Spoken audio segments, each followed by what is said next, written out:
Espace Marx Bordeaux-Aquitaine, puisqu'il est déjà intervenu.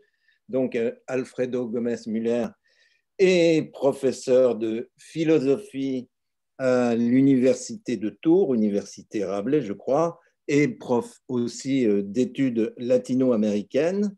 Il va faire une intervention qui, spontanément, pourrait nous sembler relever de la provocation. Donc, il ne faut pas trop se laisser effrayer par le mot archaïque, sauf que cette phrase est une citation empruntée à une lettre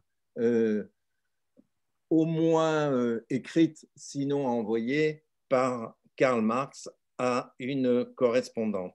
Bref, on en apprendra un peu plus, mais d'une certaine façon, eh bien, ce sera une prolongation avec une dimension philosophique de l'intervention qui vient d'être donnée. Je précise que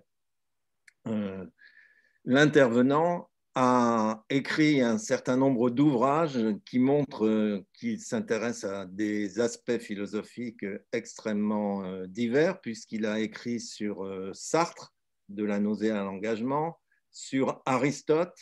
Il y a quelques années, écrit un ouvrage intitulé Nihilisme et capitalisme, et plus antérieurement, critique et subversion de la pensée contemporaine américaine chez les artistes initialement et ensuite chez les universitaires. Mais je lui laisse la parole, si je le trouve et s'il est là, bien sûr, à lui d'intervenir.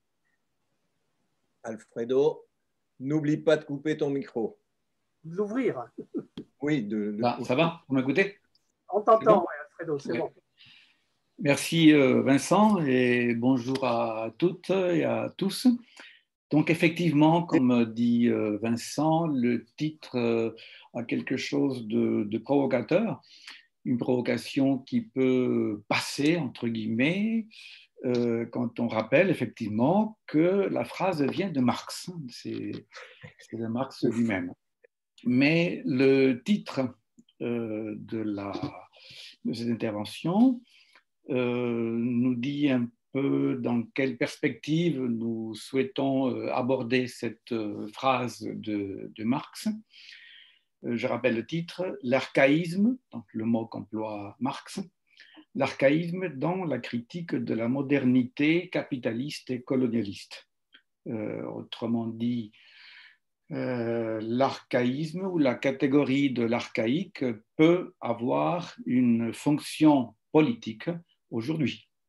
Ce n'est pas quelque chose qui appartient uniquement aux études historiques ou anthropologiques ou archéologiques ou autres. C'est quelque chose qui peut servir au niveau du politique. Et nous essaierons de le montrer à la fin, si nous avons le temps, sinon peut-être après dans les questions, en évoquant certains aspects des luttes sociales contemporaines en Amérique latine. Contemporaine, je veux dire, depuis le XXe siècle.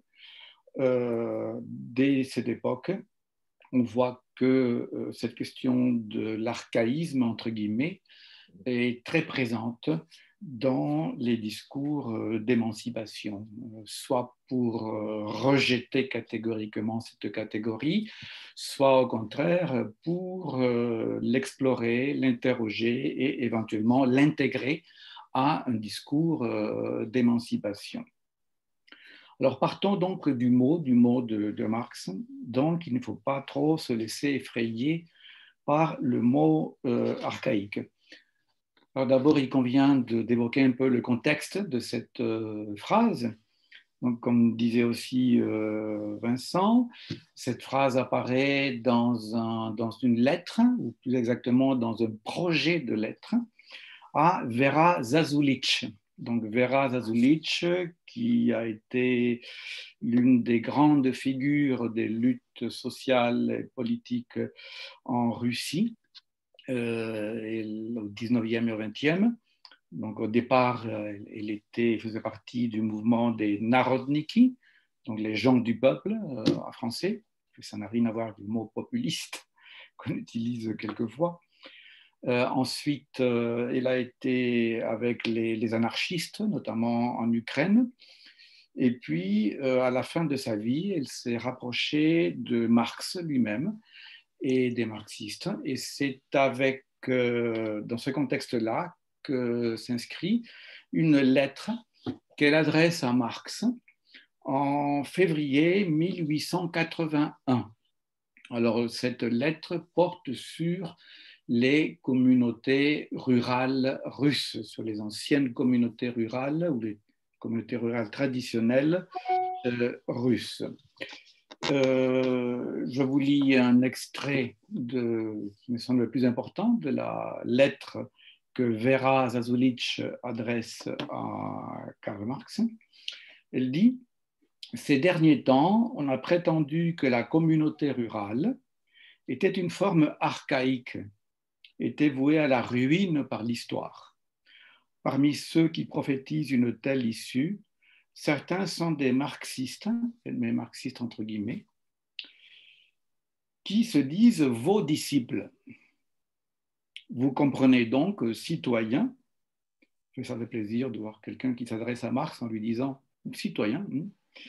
Vous comprenez donc, citoyens, quel grand service vous nous rendriez si vous nous exposiez votre opinion sur le destin possible de nos communautés rurales et sur la théorie qui veut que tous les peuples du monde soient contraints par la nécessité historique de parcourir toutes les phases de la production sociale.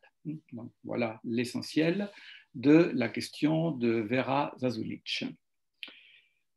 Donc Marx a beaucoup réfléchi. La preuve, c'est qu'il y a 3 projets de lettres. Et puis enfin, il y a la lettre définitive de réponse. L'extrait ou la phrase qui apparaît dans le titre de notre intervention, donc il ne faut pas trop se laisser effrayer par le mot archaïque, se trouve dans le premier projet de réponse qui a été rédigé par Marx fin février et début mars 1881. Alors, dans cette réponse, Marx désavoue très clairement ces marxistes, entre guillemets, évolutionnistes. Il reconnaît la valeur et la fonction historique de la commune rurale pour 2 raisons fondamentales. La lettre, le projet est assez long, mais j'extrais ce qui me semble le plus important. Il y a 2 raisons fondamentales, à mon avis, évoquées par Marx. La première, c'est que la commune rurale russe est une donnée historique, c'est-à-dire c'est une structure sociale, économique qui a survécu, qui non seulement a survécu à travers les âges, mais qui demeure très forte à cette époque. C'est une réalité sur laquelle il faut compter.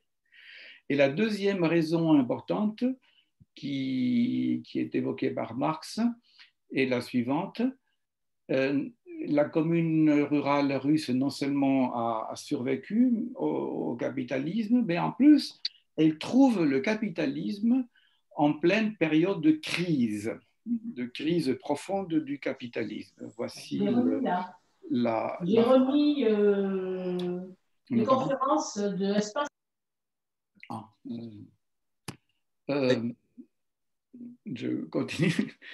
Voici cet extrait de la lettre de Marx, de la réponse.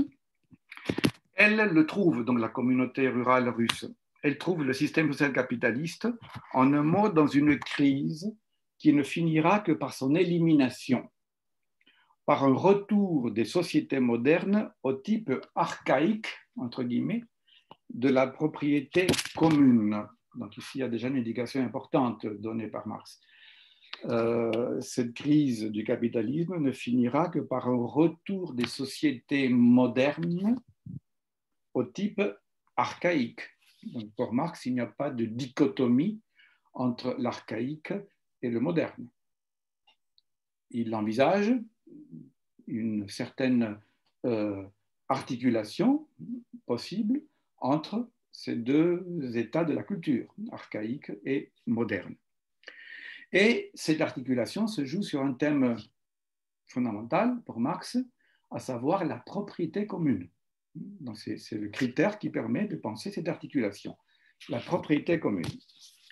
Forme où, comme le dit un auteur américain, point du tout suspect de tendance révolutionnaire, il s'agit ici de Morgan. Marx fait référence ici à Lewis Morgan, qui est un des plus grands anthropologues du 19e siècle. Nous reviendrons un peu sur Morgan plus loin.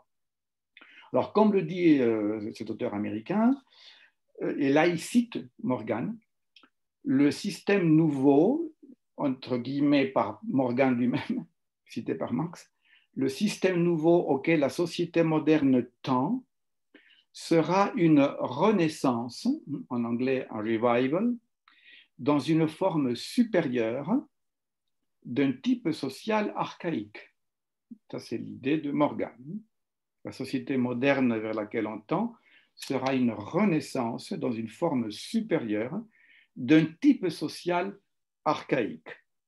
Fin de citation de Marx, et c'est là que Marx introduit son commentaire. Donc, il ne faut pas trop se laisser effrayer par le mot archaïque. Alors, une question qu'on peut se poser tout de suite, c'est qu'est-ce qui effraie dans ce mot? Pourquoi ce mot suscite de l'effroi? Qu'est-ce qui est effrayant dans ce mot archaïque et pourquoi? Pour entrer dans la question, on pourrait peut-être faire un saut dans l'actualité et rappeler un commentaire d'un personnage politique français d'aujourd'hui qui a dit ceci il n'y a pas longtemps, en septembre 2009. Il dit « J'entends beaucoup de voix qui s'élèvent pour nous expliquer qu'il faudrait relever la complexité des problèmes contemporains en revenant à la lampe à huile. Je ne crois pas que le modèle Amish permette de régler les défis de l'écologie contemporaine. » Donc, cette phrase, qui est du 14 septembre 2009, vous avez reconnu peut-être de qui elle est, cette phrase était déjà présente dans le discours du président depuis 2016 au moins. En 2016, il avait déjà dit « Je suis pour une société écologique, mais pas amish ». Donc, c'est une manière d'effrayer les gens. Poser des problèmes. En plus, il faut rappeler que ce commentaire de Macron apparaît en réponse à une lettre signée par des élus de gauche, écologistes, pour demander un moratoire à la mise en place de la 5G. Donc la réponse de Macron, c'est il ne faut pas se laisser effrayer par la 5G. Nous ne pouvons pas revenir à la lampe à huile et au modèle Amish. Je ne sais pas si tout le monde sait ce que c'est que le modèle Amish. La société Amish, c'est une communauté religieuse très ancienne qui a un mode de vie assez frugal, assez simple, un peu aux antipodes de la société de consommation. Donc c'est pourquoi il fait référence ici aux Amish. Donc les Amish, c'est l'anti-modèle de la société de consommation que le président valorise beaucoup. Alors, faire peur. L'alternative, c'est ou le progrès, donc la 5G pour lui, ou la lampe à huile et une société dans laquelle on n'utilise pas l'électricité et on s'allume effectivement, éventuellement, à la bougie, ce qui n'est pas vrai d'ailleurs pour les Amish. Ce qui est sous-jacent dans cette idée de l'effroi qu'on peut avoir devant le mot archaïque, c'est le présupposé d'une idéologie du progrès. Donc c'est quand on est installé dans une idéologie du progrès, et notamment du progrès linéaire, comme quelque chose qui nous fait avancer, entre guillemets, de manière linéaire, toujours vers le mieux dans le temps, Et quand cette conception du progrès, en plus, est rattachée au modèle de civilisation européenne, donc cette évolution linéaire vers le progrès doit aboutir à la civilisation comprise comme l'état de la culture produit en Europe. Donc, toute autre forme de la culture, tout autre état de la culture différent du modèle européen est quelque chose d'arriéré et de rétrograde. C'est archaïque. Donc, il ne faut surtout pas revenir à ce modèle archaïque. Il faut avancer vers la civilisation, donc vers le modèle européen posé comme quelque chose d'universel. C'est un des visages ethno-européocentriques de l'idéologie universaliste telle qu'elle nous est rabâchée dans beaucoup de discours aujourd'hui, ce qui n'implique pas du tout, évidemment, qu'on soit hostile à l'idée de l'universalisme. La question, c'est quel universalisme? Et bon, nous n'entrons pas dans ces questions. Donc, c'est à partir de cette opposition entre progrès et archaïsme, à partir de la dichotomie entre progrès et archaïsme, qu'on peut comprendre pourquoi Marx dit il ne faut pas trop se laisser effrayer par le mot archaïsme. Alors, un mot sur Morgan, maintenant, l'anthropologue qui introduit la question de l'archaïsme. Morgan, je disais tout à l'heure, est un des grands anthropologues du XXe siècle.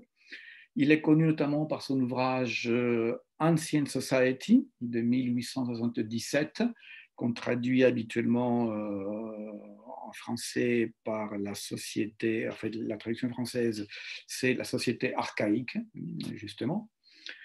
En allemand, c'est la Urgesellschaft, dans la société originaire, plutôt.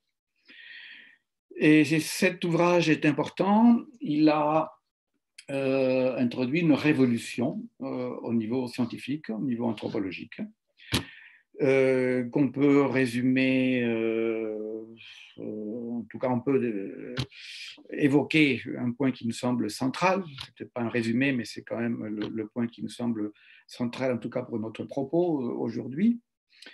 Dans cet ouvrage, Morgan détruit complètement le schéma établi, le discours établi, selon lequel la forme originaire de propriété est la propriété privée. Donc, dans les discours de l'époque, on partait de l'idée que ce qui est naturel, et ça appartient d'ailleurs aux lois naturelles, la propriété privée. Donc l'homme naturellement est fait pour s'approprier des choses de manière privative, de manière privée. C'est une donnée ahistorique, hein, c'est naturel, c'est une loi. Eh bien, Morgan a détruit complètement ce schéma. Il n'est pas le seul, bon, on ne va pas entrer dans ces détails-là. Il y a d'autres à l'époque, comme Maine, par exemple, qui vont un peu dans le même sens, qui travaillent sur les mêmes objets de recherche que Morgan.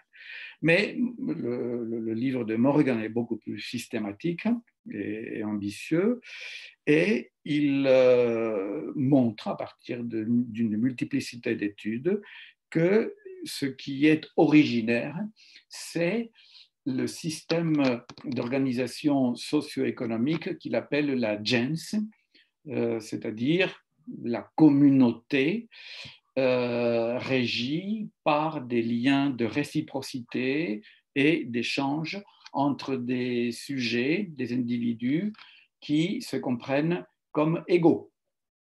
Ce sont des rapports symétriques de réciprocité. Donc, il développe tout ça et il montre que dans beaucoup de sociétés de la planète, au départ, il y a ce système d'organisation socio-économique et la propriété communale.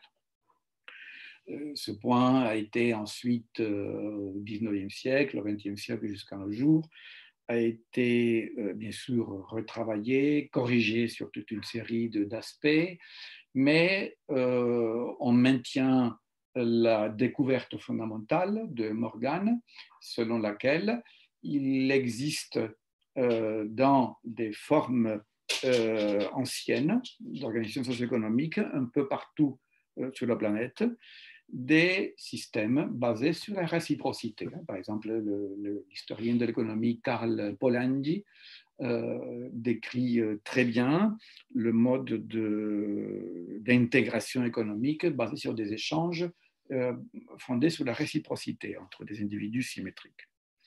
Bien, ça c'est, très schématiquement, c'est l'apport, ou en tout cas l'aspect qui nous intéresse ici, de l'apport scientifique, anthropologique de ce travail de Morgan, qui a beaucoup influencé Marx. Ensuite, il y a un apport politique. Morgan lui-même, c'est intéressant, a une position éthique et politique. En fait, c'est quelqu'un qui a saisi la dimension politique de sa découverte anthropologique. Il y a des enjeux politiques, il y a une dimension politique de cette nouvelle compréhension anthropologique des réalités sociales. Et il adopte une position éthique et politique qui comprend un aspect de valorisation de l'archaïque. C'est quelque chose qui peut sembler étonnant, surtout quand on lit un peu ce qui est un peu la vulgate, hein, les discours un peu simplistes et caricaturaux sur Morgan, qui est taxé d'évolutionnisme sans plus. Bon, c'est vrai que c'est un évolutionniste, mais il y a évolutionnisme et évolutionnisme. Donc l'évolutionnisme de Morgan ne l'empêche pas de valoriser l'archaïque, d'une part, et d'autre part, de relativiser le progrès, entre guillemets, c'est-à-dire l'horizon final vers lequel s'oriente ce processus d'évolution. Donc il y a deux choses qui sont ici politiquement tout à fait intéressantes. D'une part, revalorisation de l'archaïque, et deuxièmement, relativisation du progrès. Un mot sur ces deux aspects. Sur la revalorisation de l'archaïque, on peut citer juste pour gagner du temps, citer un passage important de la société ancienne où Morgan parle des Iroquois. Les Iroquois, une communauté dite indienne d'Amérique du Nord, une communauté qu'il a très bien connue, il a travaillé avec eux, il a vécu même avec eux pendant de longues périodes, et il les a accompagnés un peu dans leur lutte. Et voilà ce qu'il dit à propos des Iroquois. Tous les membres de la gens iroquoise étaient des personnes libres, unies pour défendre la liberté de chacun. Ils étaient égaux dans leurs droits personnels. Le zachem et les chefs guerriers ne réclamant aucune supériorité. Ils constituaient une fraternité tissée par des liens de parenté. La liberté, l'égalité, la fraternité, bien que jamais formulés, étaient les principes fondamentaux de la gens, qui était l'unité du système social et de gouvernement, le fondement sur lequel était organisée la société indienne. Cela permet d'expliquer le sens de l'indépendance et de la dignité personnelle que l'on reconnaît universellement comme des attributs du caractère indien. Voilà une vision qui devait sans doute choquer beaucoup de ses contemporains et qui, aujourd'hui encore, 2 siècles après, continue de choquer certainement pas mal de gens. Curieux discours pour quelqu'un qui est dit évolutionniste. Deuxième aspect, les réserves de Morgan à propos du progrès, de l'idéologie du progrès. Donc, il constate effectivement qu'il y a une marche dans la société, on passe d'un stade vers un autre stade. Voici ce qu'il dit. Ce qui a fait le progrès dont il parle, c'est surtout un progrès au niveau de la richesse. C'est assez intéressant. Il y a une croissance au niveau de la richesse. Mais cette richesse a été gérée, dit-il jusqu'à présent, en fonction des intérêts des propriétaires. Donc ce n'est pas Marx qui le dit, c'est Morgan. Cette richesse, jusqu'à présent, a été gérée en fonction des intérêts des propriétaires et non pas en fonction des intérêts de tous.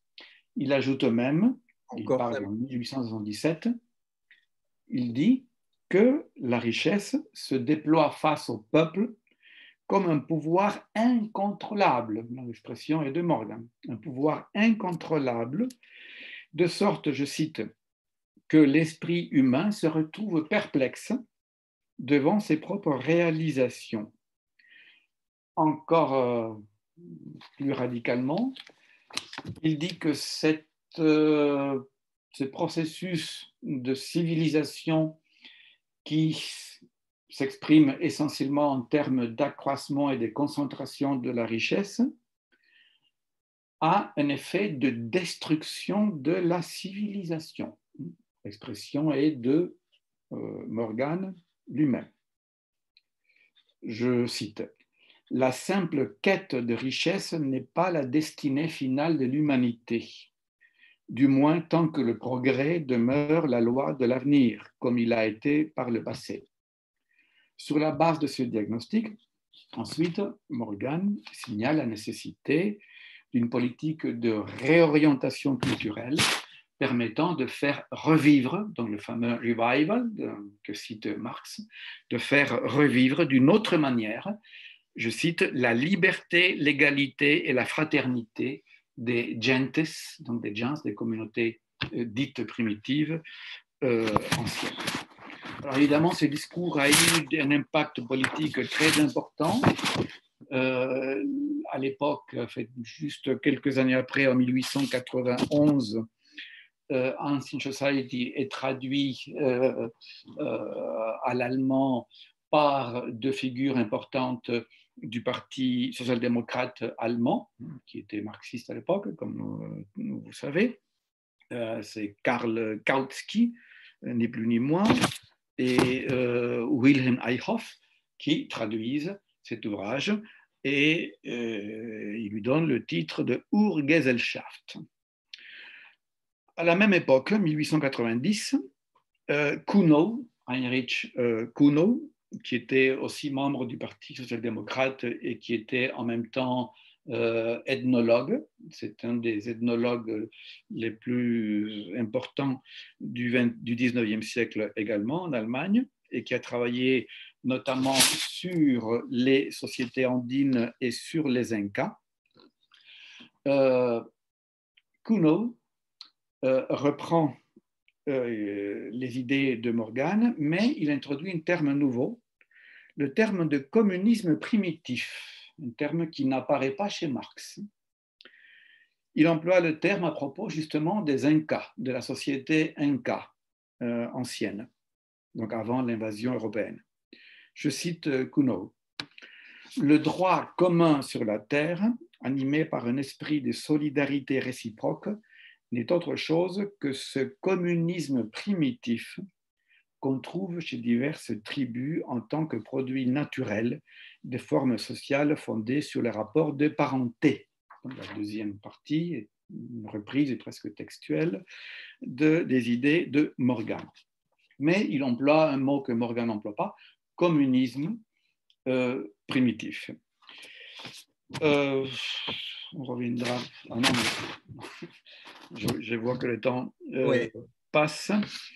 Bon, ben, écoutez, ça va être compliqué. Je voulais vous parler de Rosa Luxembourg, qui a travaillé avec Kuno à l'école du Parti social-démocrate allemand en 1907, qui parle des Incas également, mais d'une toute autre façon que Kuno, de manière télégraphique, puisqu'on n'a pas le temps de le développer. Kuno, qui emploie le mot communisme primitif, reste prisonnier de l'idéologie du progrès. Et pour lui, le communisme primitif des Incas, ce qu'il appelle le communisme primitif des Incas, n'a absolument rien à voir avec le projet de société socialiste, communiste inspirés de Marx. Pour lui, ça n'a absolument rien à voir. Il faut les opposer diamétralement. Alors que Rosa Luxembourg, je n'ai pas le temps de développer le point, mais Rosa Luxembourg a une attitude tout à fait opposée. Pour elle, il y a un lien fondamental entre le communisme du passé, qu'elle n'appelle pas primitif en général, qu'elle appelle originaire. Il faut savoir qu'à l'époque, pensons par exemple en France à Lévi-Bruhl, à l'époque le mot primitif a une connotation européocentrique extrêmement forte. Ce qui est primitif, c'est ce qui est inférieur. D'ailleurs, chez Lévi-Bruhl, c'est synonyme. Primitif, ça veut dire inférieur.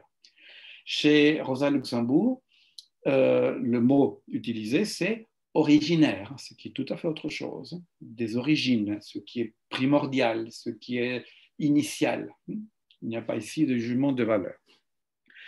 Donc, pour Rosa Luxembourg, il y a en fait une continuité entre les deux qui s'exprime politiquement dans sa pensée.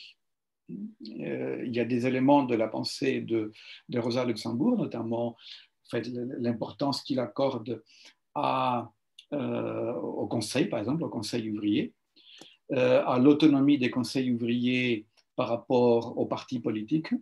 Donc, sa lutte, sa polémique avec Lénine à ce propos.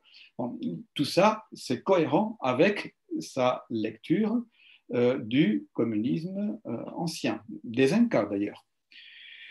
Je voulais ensuite vous parler de Mariátegui, José Carlos Mariátegui, qui est une grande figure de la pensée latino-américaine du XXe siècle, qui, lui, a élaboré dans les années 20, 1928, en fait les années 20 du XXe siècle, un projet politique pour le Pérou basé sur la reprise des structures communales ou communautaires traditionnelles andines, notamment sur le ayllu, c'est un mot quechua qui veut dire communauté.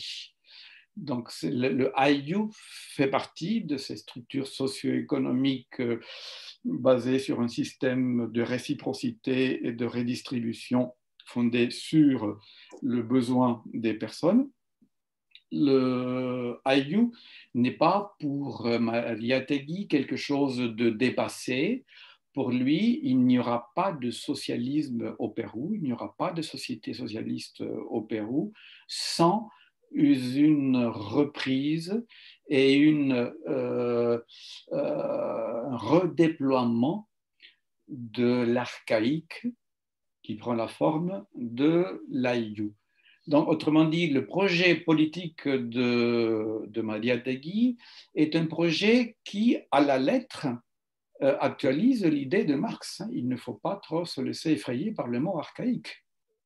Donc, ce mot de Marx trouve une expression politique extrêmement originale et forte au XXe siècle. Mais ça, on n'a pas le temps de le développer. Aujourd'hui, dans le débat politique en Amérique latine, avec notamment l'émergence des nouveaux mouvements indiens depuis les années 70, cette question-là est tout à fait centrale. Et cette question qui est tout à fait centrale en Amérique latine peut avoir aussi un intérêt pour des sociétés comme la société française, où il n'y a pas de commune rurale, mais il y a également des mémoires sociales qu'il faudrait effectivement revisiter sans doute aujourd'hui. Mais bon, j'ai dépassé le temps. Je n'ai pas pu développer dans le détail ce que je pensais faire. J'ai sans doute mal calculé. Enfin, j'aime pas trop les exposer en ligne comme ça.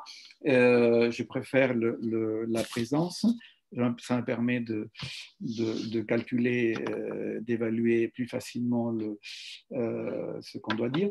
Mais quand même, bon, vous avez un aperçu de ce que je voulais dire et surtout un aperçu de la fécondité de cette phrase de Marx qui est effectivement une provocation, comme disait Vincent au début, une provocation tout à fait saine et nécessaire, je le pense, aujourd'hui. Merci. Eh bien, merci beaucoup. pour cette intervention fort riche qui, nous plongeant dans l'archaïsme, nous plongeant dans l'archaïsme, nous permet d'être en pleine actualité, si je puis dire, parce qu'effectivement, le rapport notamment avec les pays d'Amérique latine et toutes les questions qui s'y posent le montre assez bien, et j'espère le montreront encore dans les semaines et les mois et les années qui viennent. Y a-t-il des interventions souhaitées? Manifestez-vous, n'hésitez pas. Ou des questions. Je veux bénir un mot. Ouais. Stéphane. Ah, Stéphane. Vous m'entendez? Vas-y. Oui, oui. Ouais, non, c'est un hasard parce que je travaille en ce moment sur un aspect qui rejoint ce que nous a évoqué Alfredo, qui est les développements. On t'entend mal, Stéphane. Ah, on t'entend mal. Ça va mieux là? Oui, vas-y, un peu plus fort surtout. Ah, c'est bizarre, Enfin, c'est le micro. Ouais, non, je disais que je travaille en ce moment sur les questions des développements qui ont eu lieu dans l'anthropologie marxiste. Et sur ce que tu évoques, il y a un ouvrage un article de synthèse qui est pas trop mal fait de Noël Barbe dans Le Portique en 2016 et qui met en perspective ces débats-là avec Morgan, Marx, mais aussi tout le débat qui a eu lieu à deux reprises dans les années 20-30 et puis dans les années 60 sur la question du mode de production asiatique. Et je trouvais que là, alors avec Suré-Canal, avec Godelier et d'autres, se pose la question de est-ce que ces sociétés anciennes qui peuvent perdurer constituent un modèle ou constituent une étape de développement? Et c'est quand même une des tensions qu'il y a dans l'approche marxiste et que, en le disant de façon provoque avec le terme d'archaïsme, tu mettais en balance, je crois. Oui. Donc, ta question, alors oui. je suis même allé, tu vois, je l'avais sous la main. Tu vois, donc... Oui. Donc, ta question porte sur est-ce que c'est un modèle ou une étape du développement? Ben oui. Oui. En fait, j'ai cru suggérer ce qui serait ma position sur ce point. Ça va plutôt dans le sens du modèle. Mais, c'est-à-dire, si on peut aujourd'hui se réapproprier à nouveau frais du modèle, de certains éléments du modèle archaïque, c'est parce qu'effectivement c'est un modèle, c'est parce qu'il y a dans l'archaïque des éléments qui sont valables aujourd'hui, c'est-à-dire qu'il y a une actualité de l'archaïque. Autrement dit, il y a comme une invitation à dépasser notre intuition initiale ou spontanée qui consiste à penser l'archaïque comme du passé ou comme du dépassé même. En fait, l'idée, c'est de voir l'archaïque comme de l'actuel. C'est ça, c'est pas du passé, mais de l'actuel. En fait, il y a dans l'archaïque de l'actuel. Et c'est pourquoi l'archaïque peut être susceptible d'une réappropriation contemporaine.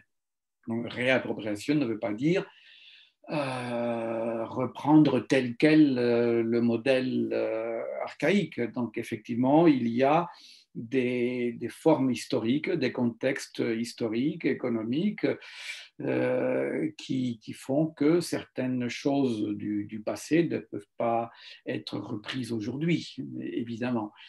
Mais, notamment en ce qui concerne les systèmes de partage, les systèmes de redistribution, les critères de redistribution des richesses produites socialement, il y a, sur ce point-là, une actualité que beaucoup de gens, comme Rosa Luxembourg par exemple, ou Maria Tegui, ont vu. Donc c'est un modèle parce que c'est actuel. Ce n'est pas du dépassé. Très bien. D'autres questions? D'autres remarques?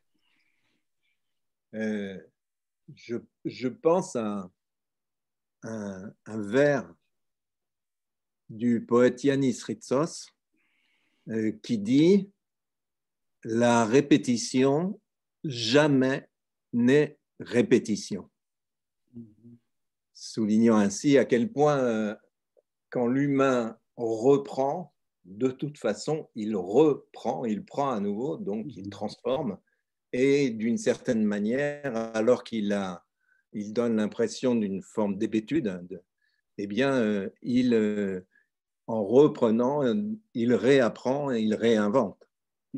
Et c'est ce qu'on constate souvent dans le domaine artistique, par exemple. C'est absolument flagrant, quoi. C'est-à-dire qu'il y a nombre d'œuvres artistiques qui sont des œuvres qui sont des reprises ou qui travaillent sur la reprise au cœur même de l'œuvre en question. Juste une question à Vincent. Tu peux me rappeler le nom du poète et le titre du poème éventuellement? Alors, le titre du poème, il faudrait que je fasse des recherches parce que je l'ai noté, mais je ne l'ai pas sous les yeux. En tout cas, c'est dans un recueil de poèmes qui est paru, si je me souviens bien, il n'y a pas très très longtemps aux éditions Bruno Doucet. J'en suis pas sûr, je vérifierai ou tu vérifieras si tu y arrives. Mais donc c'est Yannis Ritsos, un poète grec communiste, un des plus grands poètes de la Grèce du XXe siècle, un ami d'Aragon, de Nazim Hikmet, etc., qui lui-même a été souvent emprisonné, pas autant que Nazim Hikmet, mais quand même qui a eu beaucoup de problèmes avec les différents gouvernements grecs. Il est mort, si je me souviens bien, au début des années 70 ou quelque chose comme ça. C'est très approximatif, hein, mais c'est par là. Et donc, la phrase, c'est, phrase traduite bien sûr, mais je pense que la traduction est très bonne. La répétition jamais n'est répétition. Très bon. Je peux me permettre juste un questionnement, une remarque. Je te remercie, Alfredo, d'abord pour tes interventions, parce qu'à chaque fois, tu nous permets, je dirais, de relativiser notre position dans le monde. C'est-à-dire, on est toujours quand même avec une représentation européocentriste et en imaginant qu'on est les seuls à avoir inventé la modernité ou inventé un avenir radieux. Alors qu'en réalité, et surtout, à avoir oublié que malheureusement, d'ailleurs Marx le dit très bien dans le manifeste du Parti communiste, le capitalisme nivelle et éradique, je dirais, le passé, enfin, au moins au niveau des mœurs, au niveau de certaines formes d'organisation sociale. Et je dirais cette table rase du passé qui a été malheureusement reprise dans l'international, je dis malheureusement, nous fait oublier en réalité toute l'expérience humaine accumulée, je dirais, dans le passé. Et surtout, ça me permet de revenir aussi à une interprétation, je dirais, du travail de Marx sur la dimension historique et l'histoire des transformations, l'évolution des formations sociales, qui ont développé un espèce comment dire, d'analyse mécaniste, je dirais, du passage du stade communautaire tribal, entre guillemets, ou au féodalisme et ensuite au capitalisme, en imaginant que c'était automatique et qu'il fallait à tout prix passer par ces phases. Et ça me renvoie d'ailleurs à un débat que j'avais eu avec des camarades communistes libanais dans les années 70-80, justement sur les questionnements qu'ils avaient sur l'évolution de leur propre formation sociale. Et ce camarade me disant, ouais, mais ma foi, finalement, on est peut-être obligé, il se posait la question donc, de la transformation de leur société, mais on est peut-être obligé finalement de passer par la phase capitaliste avant d'imaginer une société post-capitaliste. en tout cas une société communiste pour ce qui nous concerne. Et donc, voilà. Mais je trouve que la manière dont tu nous ramènes justement, tu nous fais ressurgir un petit peu dans notre réflexion ces expériences humaines, on pourrait d'ailleurs aussi retravailler, par exemple, sur la question démocratique, sur la manière dont la démocratie s'organise, je dirais, dans les sociétés premières, je dirais, d'Afrique, avec notamment le palabre, hein, qui est une façon, je dirais, de délibérer et puis de décider ensuite. Enfin bon, je ne vais pas rentrer dans les détails, mais voilà, c'est simplement pour te renvoyer ces éléments de compréhension et puis voir comment tu réagis par rapport à ça. Oui, oui, ce que tu dis à propos du Liban, dans l'expérience que tu as eue avec ces amis libanais, c'est la même chose qu'on trouve en Amérique latine. En Amérique latine, pendant très longtemps, les partis communistes, mais pas seulement les partis communistes, il y a aussi d'autres partis de la gauche non communiste qui tenaient le même discours. D'après ce discours, il fallait effectivement respecter les étapes. Donc, il y avait les étapes qui s'imposaient comme une fatalité historique, c'était une loi de l'histoire. Il fallait d'abord passer au capitalisme. Donc, là où il y avait des structures dites féodales ou semi-féodales, la tâche principale, c'était de favoriser l'avènement d'une société pleinement capitaliste pour ensuite passer par la force de l'histoire à une société socialiste et communiste. Donc cela, en Amérique latine, a favorisé toutes sortes de politiques de droite, notamment d'alliances avec des partis de droite pour favoriser la bourgeoisie nationale qui devait être le protagoniste, l'agent principal, le sujet historique de l'avènement de ces sociétés modernes capitalistes conçues comme la condition préalable pour un jour envisager de passer au socialisme. Donc des alliances avec des partis de droite, avec une soi-disant bourgeoisie nationale qui en réalité n'existe pas nulle part, c'est une fiction idéologique aussi. Donc tout ça est ressorti dans le débat depuis les 30-40 dernières années avec le phénomène de l'émergence indienne, donc un nouveau protagonisme indien qui est corrélatif aussi à des remises en question profondes de l'anthropologie. Donc l'anthropologie connaît elle aussi des transformations fondamentales. En Amérique latine, pendant très longtemps, et comme ailleurs, l'anthropologie était une sorte d'outil au service du colonialisme et au service de l'économie capitaliste. Et dans les années 70, il y a une profonde remise en question et l'anthropologie s'interroge sur ses présupposés européocentristes et redémarre sur des bases nouvelles. Donc ça aussi, ça a contribué à ces changements de perspective. Donc ici, l'historique, l'anthropologique et le politique sont étroitement liés. Donc c'est un des aspects qui est tout à fait intéressant et c'est ça aussi qui rend la chose complexe. Quand on entre dans ces questionnements, on est exposé à des approches unilatérales et à des réponses tout à fait simplistes.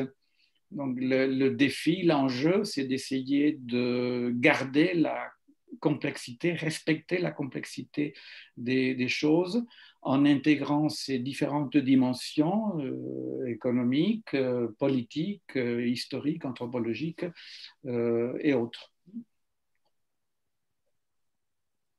Bien. On approche de la fin si on veut se laisser un temps de pause, mais évidemment, je ne voudrais pas jouer les Anastasie et vous anesthésiez. Donc, si quelqu'un a encore une question à poser ou une remarque à faire, n'hésitez pas. Et si tel n'est pas le cas, alors merci beaucoup, vraiment merci beaucoup à Alfredo. Merci aussi beaucoup à Stéphane. Évidemment, les deux interventions n'étaient pas tout à fait dans le même champ, mais ça a ouvert le nôtre, si je puis dire, avec des aspects tout à fait intéressants et en même temps, ayant tous les deux à des degrés divers des répercussions par rapport à notre vie de tous les jours. Nous allons, j'espère, faire ami-ami et non pas ami-chamiche. Bon.